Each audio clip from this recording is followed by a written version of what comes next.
What's up, YouTube? Facebook does it again. I'll tell you, these posts, they never cease to amaze me, these people, because these are knowledgeable people, that some of them that post on Facebook in these groups. They know how to build motors and all this, engines, whatever. They know what they're doing, but they can't grasp how a camshaft can or cannot bleed compression. And it boggles my mind, and I'll tell you, it's like I'm not touching you, that's what it does. It's just annoyance. And it's like, you're so intelligent, and I just want to beat it into you. So I'm going to try to beat it into you for the guys that don't know. If you know, don't take no offense, please. But if you do know, take offense and learn from it. Alright? If you made it this far into the video, it's going to be a good one, because I'm probably going to go off a little bit. So forgive me ahead of time. But let's get to it. We'll zoom in here. Got two cams up here. We'll explain all this stuff to you. Alright. Grab a little pointer. Let's see. Alright. Make sure his camera's on one more time. Alright. So what we got here is we got the base circle of a cam and your cam lobes. Now, it don't even matter which ones these are. It doesn't matter if this is intake or this is intake, exhaust, whatever way you want to look at it. It doesn't even matter. Because we're going to get into how these cams can or cannot bleed compression. And this also goes with boost. Why a boost cam is different than an all-motor cam. Now, some people believe a cam is a cam. And on a dyno, that might be true. But in a car, it's completely different. When you have it's a way different load. I don't care how much you load an engine dyno. Doesn't matter. But, different video. This. Right here. Okay? That's how you bleed it. Now, what we have here with these two lobes, this is your lobe separation angle. LSA. Lobe separation angle. It's how the distance that these lobes are apart. You can see this one's very wide. This one's very narrow lobe separation angle. Alright? The overlap is the amount that they overlap each other. Now you can see this one has very big overlap. This one's very small overlap. Which means this would bleed. This one necessarily wouldn't. This would be more of your boost cam right here. This would be more of an NA cam. Now, I don't want to explain exactly how this works to make power. I want to explain how it bleeds, because that's the thing we got going here, is that a cam can't bleed compression. I'm going to tell you about the post I saw today, and I'm going to give you this lesson. This triangle right here, this black triangle in both of these beautiful Picasso paintings here, this is when both valves are open. So obviously, let's say this is intake valve is closing, right? And the exhaust is opening. So right here, they're both open for this duration of time. Same here. Both lobes are open. So this lobe is open. This lobe is open. So your valves are open in this area of the cam when it comes around. So whether it be reversion back through the intake, or whether it shoot out the exhaust, it's bleeding Compression. Bleeding. This is your bleed point right here. Both of these. That little black triangle. Big black triangle, little black triangle. Maybe that'll explain it better. Maybe I can dumb it down for the people who don't get it. Big triangle, bleed a lot of compression. Little triangle, bleed little compression.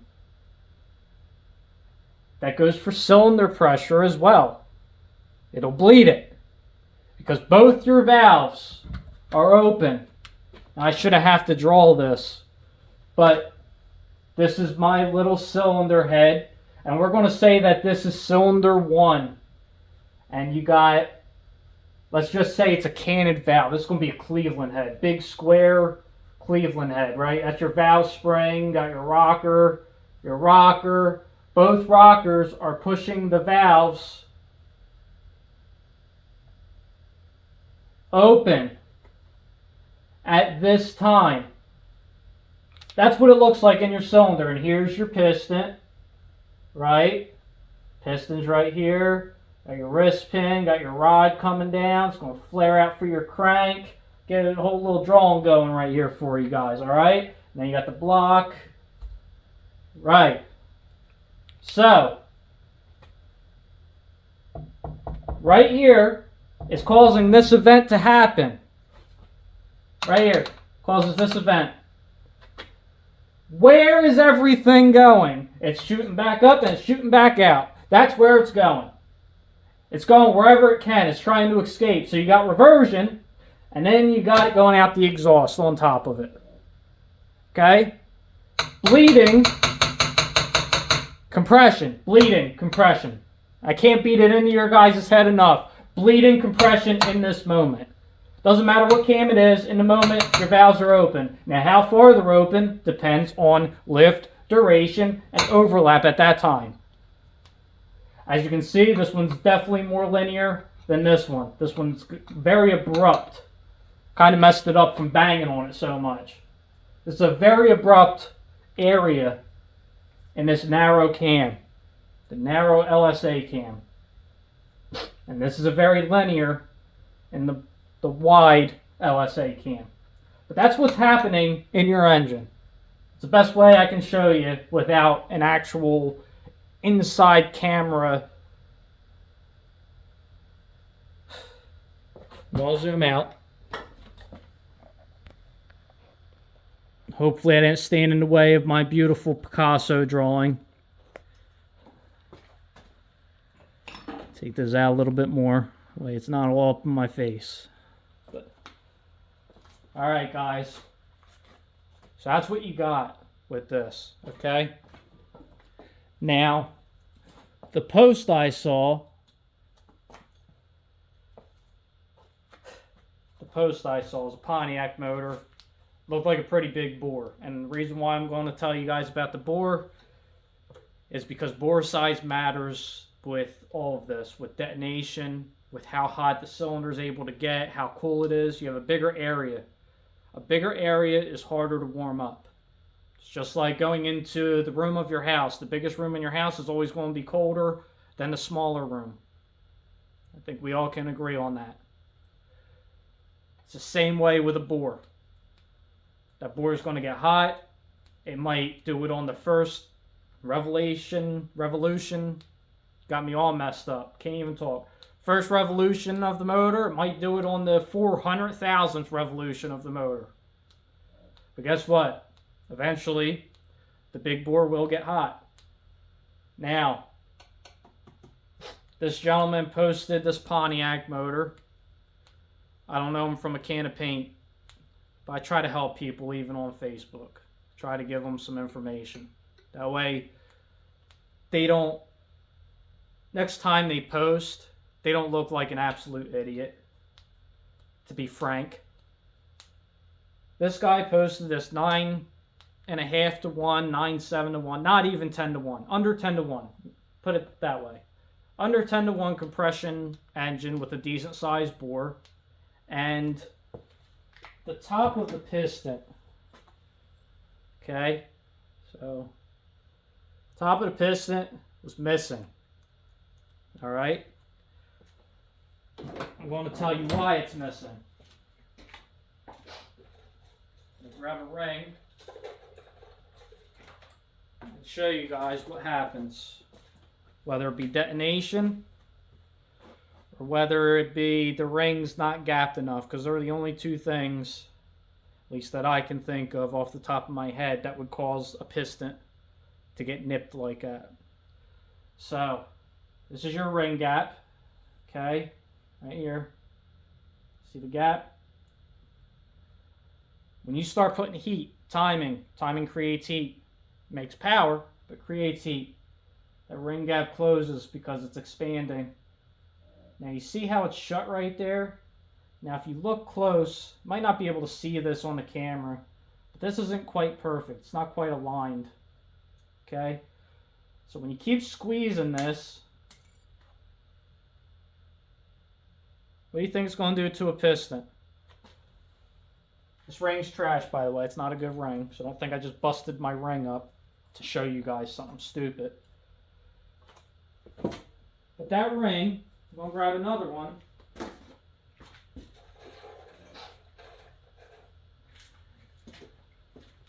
Now it could either shatter like that and break, which is going to squeeze a piston apart, or it'll overlap like that. That's what it's going to try to do. Natural. That's natural. That's not even, that's me naturally closing the ring. Okay? Right here. And then it's going to overlap, and it's going to tendency to twist up, breaks the top of the piston. Clean off. So what does that? Detonation, the wrong ring gap, or both. Could be both. So that could be builder error. It could be tuner error.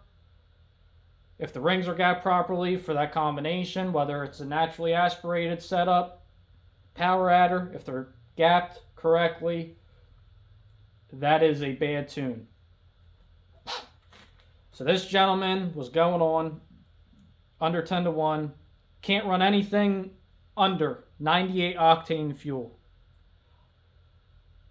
This is another thing that hurts my brain, the fuel octane. People think, oh, I'm going to put C16 in it. And something that's 9 to 1. C16, 9 to 1. I'm going to make all the power. You might make 1 extra horsepower if you suck at tuning and you don't know what you're doing at all. You might. Especially the lower the compression it is. You do not need fuel like that. Do not. You could probably take the worst head and you don't need C16 in it if you're low compression. Mustang. I use my stuff for an example because this is stuff I've actually done. But the Mustang, I ran 87 octane in it when it went 1180s. 87. Here's why. The car wasn't spark knocking. Plugs look clean. I had 36 degrees of total timing in it at all times from idle to 6,000 RPM, wherever I shifted the car at the time. No need for 89, 92, 93. No need. Nitrous, yes. Nitrous, you need the octane level there. Power adder, yes. You need the octane level there. Completely different animal.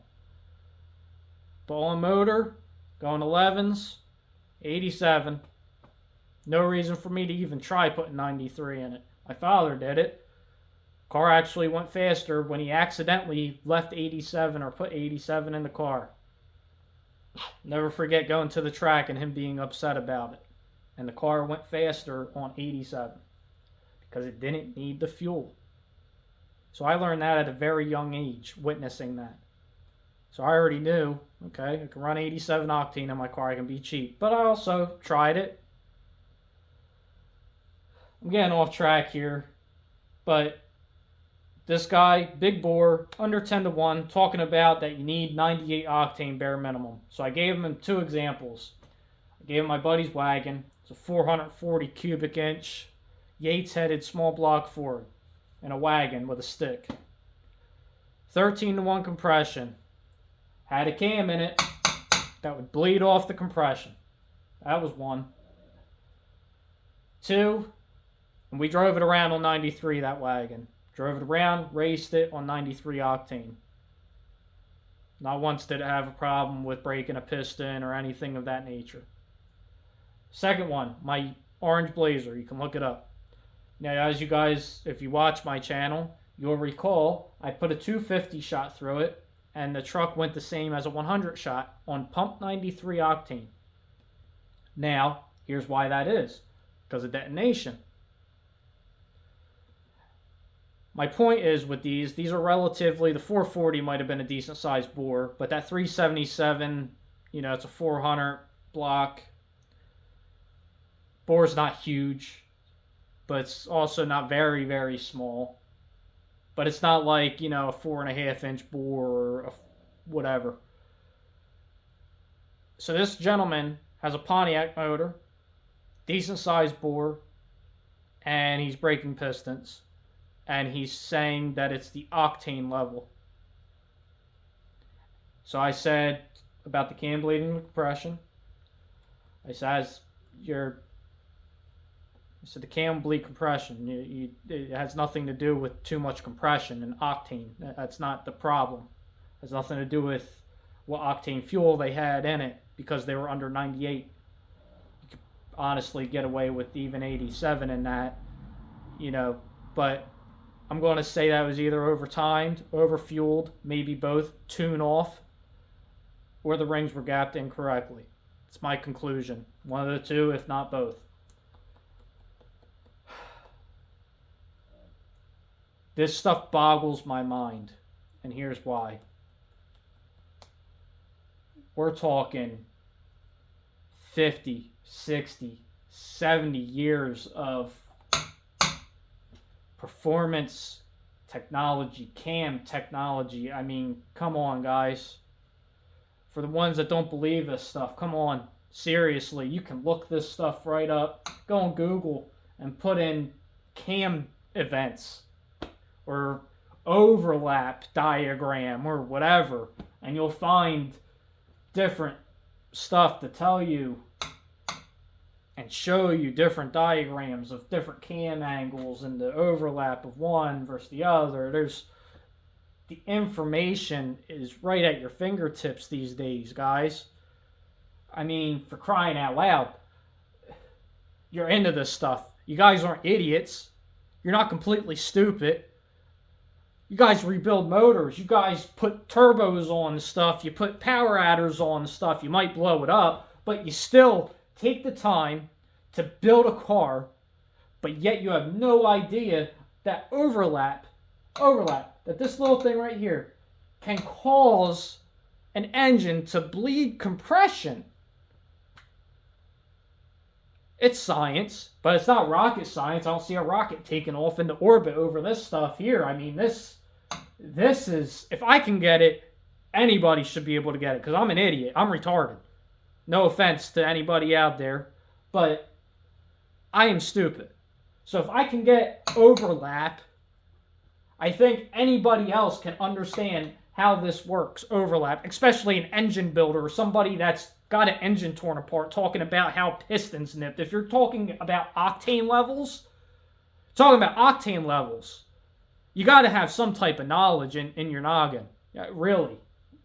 Like, I don't get it. It boggles my mind, because you're talking about one scientific thing, but you're completely throwing this out the window. Calling me names, trolls. I mean, this guy went off on me. Oh, you're trolling me. Haha. You can't bleed cylinder pressure with a cam, and you can't bleed compression with a cam. I'm going to tell you right now, you can bleed cylinder pressure by changing the cam timing, because you're changing the correlation of when this is open and closed to the cylinder. When the cylinder is up or down, wherever this is, whether it be an inch or a mile, you're changing that. When this is in this stage, overlap, or whatever it might be, however technical you really want to get with this, a cam timing can change cylinder pressure. A cam timing. So what makes you think that the lobes being separated or more narrow can't change cylinder pressure or compression ratio? Because that's an old school trick. You degrade the cam to the highest cylinder pressure. I've tried it. For me personally, I had some other problems with the car looking back, and I think that's why it didn't do anything for me. Or maybe the car didn't like it. Who knows? It should have. Scientifically looking at it, it definitely should have, because you have a higher cranking pressure. That means that's more pressure that's slamming that piston down. But for me, it didn't work. I would like to go back and try it. That's one reason why I have a belt drive for this 350 I'm putting together. Getting back to this, though. This gentleman went off on me. I mean, calling me a troll, basically a liar. I don't like that stuff. One thing I don't like being called is a liar when I've done something or when I witness something like that. Don't like it. And I'm ranting. I'm going off because I've had, this isn't the first guy that's done it. I've had, it's like, and I'm sorry, but a lot of older gentlemen, I'm talking like in their maybe mid to late 40s on up. It's almost like the older they are, the more they don't realize this. It's like it's just out the window and it doesn't exist. It's non-existent, this overlap thing that bleeds compression. You can't do it. Oh, you can't do it. Octane. Oh, you need lead in the fuel. I can just picture it. I'm sorry. If I offend you, I apologize ahead of time. But good grief, guys. Come on. Overlap. That's how it does it. Long story short, if you stayed this long, bless you. God bless you. But, and I mean that wholeheartedly, God bless you if you watched throughout this whole video. But this is why. For the ones who really want to learn and have open mind, they're not closed-minded boomers. Overlap. This area right here. What's happening? Your valves are open and it's bleeding the air. The air that wants to come in and go out, it is going out, but it's also coming back and causing reversion through the intake, and it's bleeding it off. And that also causes hot air to come back in. There's another gentleman that I respect that's on YouTube that talks about reversion. It's got a very good video on it, actually. Talks about valve angle and stuff, and all that stuff matters. It's all very important. But this video is overlap. Yes. Conclusion. Yes, you can bleed compression. You can. 110%. I promise you. Promise you. You can bleed compression with changing your camshaft. Thank you for watching. You guys have a good one.